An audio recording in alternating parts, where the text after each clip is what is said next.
ठाकुर जी और पास आ रहे हैं, और पास आ रहे हैं, और पास आ रहे हैं। ऐसे ही ठाकुर जी आकर के बैठे, भौंदू के पास शब्द नहीं है, हाथ पैर कंपित हो रहे हैं, उसको सूझ ही नहीं रहा करूं क्या मैं, इनके लिए क्या बिछाऊं, कहां बैठाऊं। ठाकुर जी ने अपने आप ही भोंदू के गले में हाथ डाली, अरे तेरा नाम कहा है। जैसे ही ठाकुर जी ने नाम पूछा, भोंदू अपना ही नाम भूल गया, बोले मुझे याद ही नहीं मेरा नाम क्या है, पर प्रेम से सब लोग मुझे भोंदू बुलाते हैं। अब तो भोंदू नाम सुनते ही ठाकुर जी ताली दे दे के हंसने लगे, अरे फिर ते बताइयो कहा नाम है तेरा। बोले भोंदू। तेरा नाम भोंदू है? बोले हाँ मेरा नाम भोंदू है। और ठाकुर जी आपको अच्छा लगो? बोले हाँ बहुत अच्छा लगो। आपको नाम कहा है? ठाकुर जी बोले तुम वो ना जाने? बोले जानू तो ना हूं, लेकिन गुरुजी ने जैसो रूप बताया वैसो ही है आपको, तो आप कहीं नंद नंदन तो नहीं हो? ठाकुर जी बोले हाँ मैं नंद नंदन नहीं हूं, यशोदा जी को लाला, नंद जी को लाला। भोंदू बोलो जय हो भगवान, आज आपके दर्शन है गए। गुरु जी और सब बालकन को तो आप शायद रोज ही मिलते होंगे, लेकिन मैं ही अभागो मोकू आप आज ही मिले हो। ठाकुर जी बोले अब चल बात मत बनावे, जल्दी कछु खवा, मुझको भूख लग रही है। भोंदू एक कपड़े में रोटी बांध के उसमें मिर्च और गुड़ रख करके लेके गया। 2 रोटी थी। भोंदू ने जैसे खोली, एक रोटी ठाकुर जी के सामने धर दी, एक अपने पास रख ली, बोले मैं भी तो खाऊंगा। अब हम लोग होते क्या करते, दोनों ठाकुर जी को देते, तो भोंदू नहीं नहीं, एक ही दिया ठाकुर जी को, एक अपने पास रखा है। ठाकुर जी उसकी सहजता पे मोहित हो रहे हैं, बोले कोई लाग लपेट नहीं है इसमें, खुद भी तो भूखा है बेचारा। ठाकुर जी बोले खेलूं यहाँ के संग। ठाकुर जी ने बढ़िया रोटी ऐसे घुमाई और प्रेम से गुड़ खामे और रोटी पान लगे प्रेम से, और ठाकुर जी तो चप चप करके नेक देर में पा गए। भोंदू तो भूल ही गयो, मुंह खानो भी, वो ठाकुर जी को ही देख रहा है। ठाकुर जी बोले और जोर की भूख लगी, ला अपनी रोटी दे दे। भोंदू बोलो मुंह को भी भूख लगी है। भोंदू बोलो लो आधी ले लो, या मैं आधी में पा लूंगा। ठाकुर जी बोले अभी भी पूरी नहीं दे रहा है। ठाकुर जी झट पा लियो, और भोंदू ने मुख से लगाया, एक कवल पाया, ठाकुर जी ने बाकी हाथ ही छीन लो, ला दे मुख भूख लग रही है। जय जय जी तो गलत बात है, आप अपनी मैया से कह करो ना भोजन दे के भेजे करे। जब वन में आओ, गैया चरावे आओ, तो मैया को ध्यान रखना चाहिए, हमें भूखो रहेगो। उसकी इस बातों पर ठाकुर जी बोले ये कितना सरल है, कितना सहज है, इसको कोई नहीं, कुछ नहीं पता है कि ठाकुर जी के प्रति क्या भाव होता है। कल तुम को दुगनो लानो पड़ेगा, क्योंकि आप तो मेरे पा जाओगे। गुरु जी वैसे एक दिन कथा में कह तो रहे, कहा ठाकुर जी बोले क्या कह रहे गुरु जी? गुरु जी कह तो रहे कि आप बहुत पेटू तो हो, 8 बार भोजन लगाता है, मंदिर में 8 बार भोग लगता है आपका। ठाकुर जी इतने प्रसन्न हो गए भोंदू पर, कल तो नेक्स्ट से ज्यादा सी रोटी ले आइयो, भूख ज्यादा लगे, और सुन यही समय आइयो, मिलूंगा कल भी तोते। ठाकुर जी अपने मार्ग पर चले गए। भोंदू इतना प्रसन्न है, बोले आज मुझको ठाकुर जी मिल गए। गुरुदेव के प्रवचन का समय होगा, भोंदू पीछे जाके बैठ गया, अपने गुरुदेव को प्रणाम करे, इनकी कृपा से ठाकुर जी मिले। उसने किसी को नहीं बताया, उसको लगा सबको ही मिलते हैं भगवान, मुझे ही मिले हैं बहुत दिन बाद। दूसरे दिन भोंदू खूब सारी सामग्री रसोई घर में इकट्ठा करके जाने लगा। किसी ने जाके गुरुदेव से कह दिया कि भोंदू बहुत सारी सामग्री ले जा रहा है।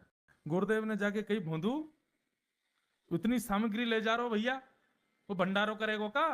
नहीं गुरुजी भंडारो तो नहीं करूंगा, वो नंद नंदन नाम है, वो यशोदा नंदन मदन मोहन, वो अपनी गैया चरा के आए, कल भी आए, मेरी रोटी खा गए, मैं भूखो ही रहेगो कल, या हमारे ज्यादा सी ले जा रहा हूँ, बेचारे बहुत भूखे आए कल, कि उनको पेट भर जाएगा, मैं भी पा लूंगा, या हमारे गुरुजी आज ज्यादा सामग्री ले जा रहा हूँ।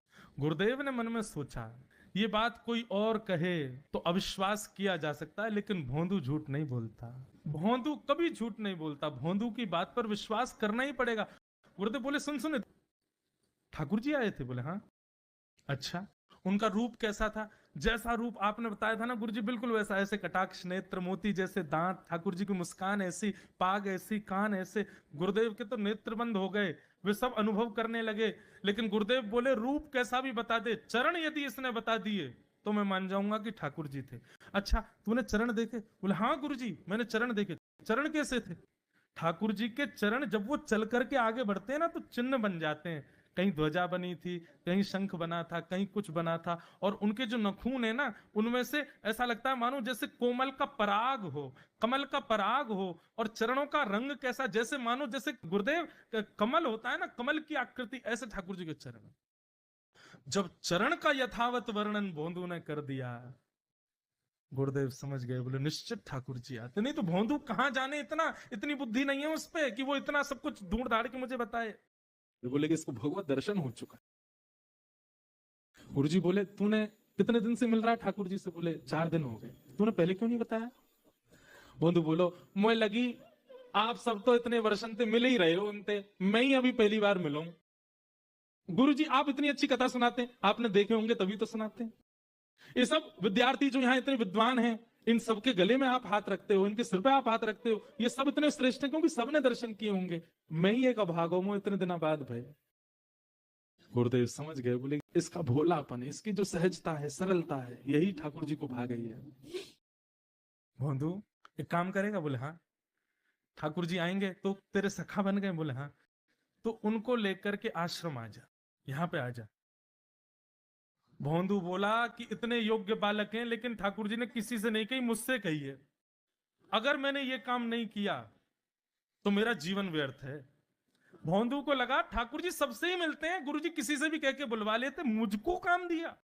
भोंदू ने तो उसको अपने हृदय में ले लिया, अब ये काम मुझे करना है। बोले गुरु जी मैं वचन दे के जा रहा हूं, ठाकुर जी को मैं लेके आऊंगा। जा बेटा। भोंदू वन में चला गया। अब तो उसको मिलने की भी एक्साइटमेंट नहीं है और कोई उसके मन में भाव ही नहीं है, उसको ये है बस ठाकुर जी को मैं ले जाऊं। जा करके बैठा, अपनी गैया चराते भय ठाकुर जी आए। रूप देख करके फिर से भावुक हो गया भोंदू। ठाकुर जी आकर के बैठ गए, बोले चल जल्दी निकाल रोटी, भूख लगी है मुंह को। भोंदू सजाता जा रहा है थाली, ठाकुर जी को देता जा रहा है।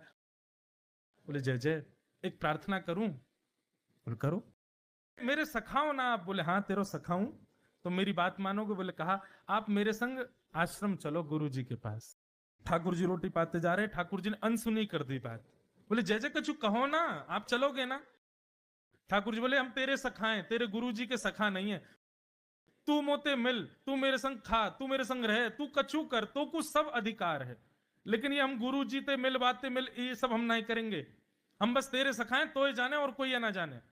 ए जय जय से मत कहो ना, वे नहीं बताते तो मैं तो आपको देख ही नहीं पाता, मैं तो आपको जानता ही ना हूं। उनने ही तो मुझको बताई कि आप भांडीर बनाते हो, आपका रूप ऐसा है, उनने कृपा करके मुझको आपसे मिलवाए हो, वही हमारी मित्रता के मूल आधार है, उनसे तो मिलवे चलो ना। ठाकुर जी बोले देख ज्यादा जिद मत करे, हमने तो उसे एक बार कह दी हम नहीं जाएंगे नहीं जाएंगे नहीं जाएंगे। ठाकुर जी रोटी पा रहे थे तो भोंदू ने हाथ से रोटी और छनाई, बोले ये भी दो, ये भी गुरु जी की है, लाओ ये मिर्च गुड़ सब दो, ये सब गुरु जी को, ये भी मत खाओ। और सुनो, यदि हमारे गुरु जी से आपको प्रेम नहीं है तो हमको आपसे प्रेम नहीं है। कल ते अपनी गैयान को लेकर कहीं और चरावे जाओ, होंगे तुम नंदन नंदन अपने गांव के, मेरे गुरुजी के पास नहीं जाओगे। और सुनो, ये मुंह में जो रोटी रखी जाओ को उगल ले आओ, ये भी गुरुजी की रसोई में बनी है, हमारे गुरुजी से नहीं मिलेंगे। ठाकुर जी बोले अरे भोंदू ने रुक तो, नहीं नहीं नहीं अब तो मैं सुनूंगा ही नहीं, आपने ऐसे कैसे कह दी नहीं जाएंगे, 3 बार नहीं जाएंगे नहीं जाएंगे। और ये भांडीरवन मेरो है, मैं यहाँ गैया चरावे आऊं, कल से अगर तुम और तुम्हारी गैया दिख गई मुंह को तो तुम्हारी गैयान को लेके मैं चलो जाऊंगा आश्रम, फिर तुम्हारी मैया बाबा तुमको मारेंगे। ठाकुर जी बोले अरे भोंदू इतना नाराज?